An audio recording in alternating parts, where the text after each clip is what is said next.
வணக்கம். செழுங்கனி தீஞ்சுவை என்ற சொற்றொடர் சரியாக பிரிக்கப்பட்டிருப்பது எது என்று கேட்டிருக்கின்றார்கள். செழுமை கூட்டல் கனி கூட்டல் தீஞ்சுவை, செழும் கனி தீஞ்சுவை, செழும் கனி தீம்சுவை, செழுமை கனி தீம்சுவை. இது எது சரி என்று பார்க்குமானால், அந்த வார்த்தையை நல்லா பார்த்தீங்கன்னா செழுங்கனி தீஞ்சுவை இல்லைங்களா, செழும் கனி தீஞ்சுவை அப்படின்னு இப்போ இரண்டு வார்த்தையாகவே இது இருக்குது இல்லைங்களா, செழுங்கனி தீஞ்சுவை.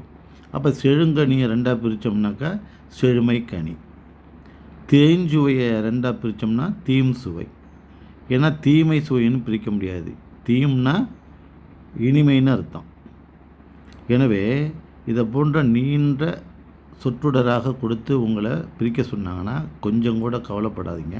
அந்த வார்த்தையை ரெண்டு வார்த்தையாக இருக்கிறது போல் நீங்கள் பிரிச்சிங்க. செழுங்கனி தீஞ்சுவைங்கிறது பயந்துட வேண்டாம். செழுங்கனி என்கிற வார்த்தை தனி, தீஞ்சுவைங்கிற வார்த்தை தனியாக இருக்கு இல்லையா. அப்போ செழுங்கனியை ரெண்டாக பிரிங்க, செழுமை கனி. தீஞ்சுவையை ரெண்டாக பிரிங்க, தீம் சுவை. அப்போ செழுமை கனி தீம் சுவை என்ற அது டி தான் ஆன்சர் என்பதை நீங்கள் புரிஞ்சுக்கணும்.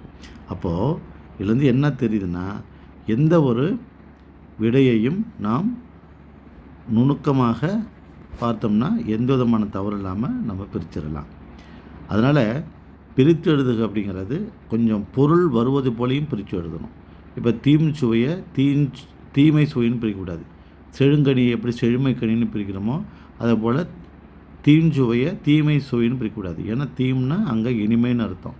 எனவே அந்த பொருளையும் புரிஞ்சுக்கிட்டு நீங்கள் பிரிக்கணும். எனவே இரண்டு வார்த்தையை இருக்கிற போது இது ஒன்றாக பிரித்து அது ஒன்றாக பிரித்துனாவே சரியாக போயிடும். நன்றி, வணக்கம்.